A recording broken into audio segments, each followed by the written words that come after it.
I was golfing. My partner hit his ball down the water, and I jumped down to get it.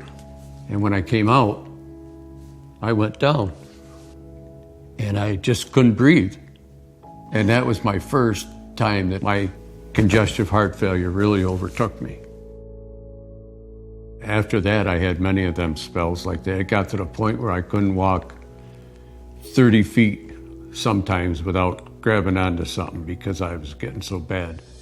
We kept going to the emergency room quite frequently. It got to the point where we didn't even call 911 anymore for the ambulance. We just drove ourselves. I couldn't sleep. I was on sleeping pills, and I was very depressed, very weak, very slim, and that wasn't me. He couldn't do anything, and he'd normally want to go and see his grandkids then, and he just didn't want anybody around, really.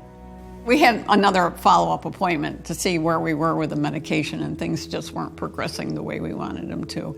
And he just kept getting worse and worse.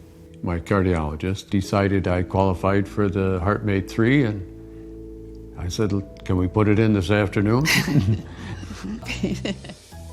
So ever since I've had my HeartMate 3, every day has been just amazing.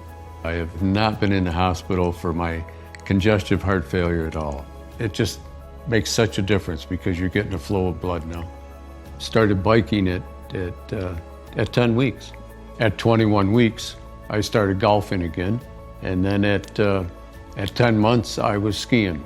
Since then, it's been no holds barred.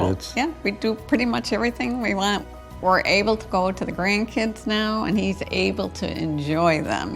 That was one really big thing that he didn't want to miss out on, is the grandkids. I take them fishing, and now they're starting to play lacrosse. One's got a girlfriend, so I got to help educate them on that. They're amazing, and I'm so glad to be here for them.